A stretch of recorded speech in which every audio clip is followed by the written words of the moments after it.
there something you have a hard time saying no to? I want you to get a picture of whatever it is that you have a hard time saying no to in your head. And together, we're going to spell blow, breathe. Let it out slow. Only me and the high.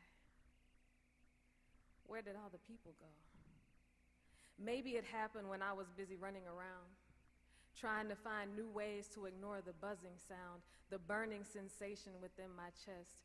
I couldn't rest easy without some daily appeasing. No time spent alone was worth the feeling I got when the silence overpowered me.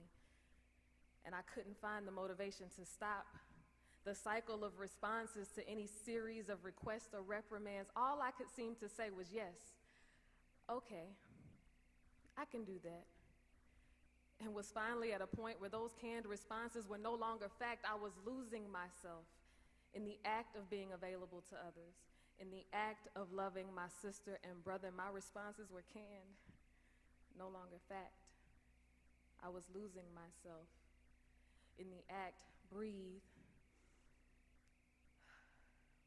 Let it out slow. Only me and the high. Where did all the people go? They say you can only act like something for so long before you become it. But I found that wasn't true. See, I could try to will myself to want to, but saying yes didn't give me the desire to help you. It only gave me frustration over a sense of obligation after the initial high off of doing something good. I mean, I helped you out when I said yes, right? Now I only feel resentment at the fact that I don't sleep at night because I threw myself into yet another person's situation, spending so much time rehearsing their pain that I couldn't remember the last time I'd gained any perspective on my own life. It's time to get back to the place where I know what I want and I know what I feel.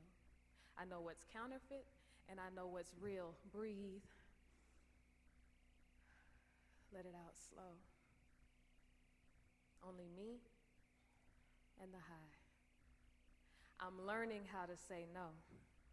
Saying yes was the gateway to bigger things, one compounded on top of another, each one resulting in only a 5-minute feel-good high. The rest of the time, I would spend trying to get by until I could find the next opportunity to try to bury my insecurities in the quest for good personness. I was dying by the proverbial yes. I could barely stammer out a no before flashes of my life would go through my mind at warp speed with images of me not knowing how to feed myself a healthy diet of encouragement. I had no idea what emotional or spiritual nourishment was. If I did, it wouldn't be so hard to put myself first. Instead, I fed others living water while I was dying of thirst. Breathe. Let it out slow. Only me and the high. There's nowhere else I want to go.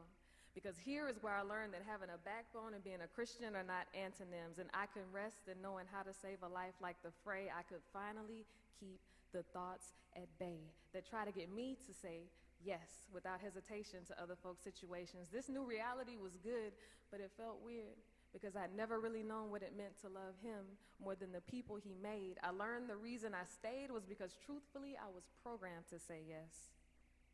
The quest had brought me full circle to the very place I was trying to leave. See, I was built to bend over backwards for the one who gave me the ability.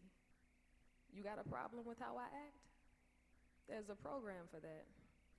Don't laugh, because while you are, the person sitting next to you will stay right where they're at. Breathe. Let it out slow.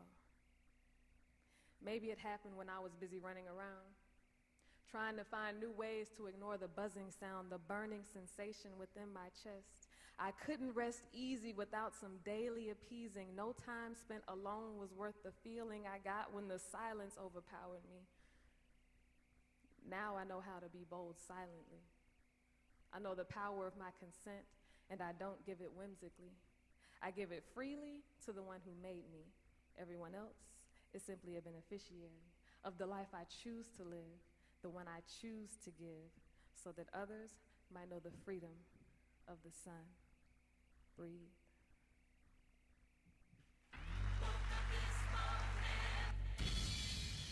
yourself, yourself.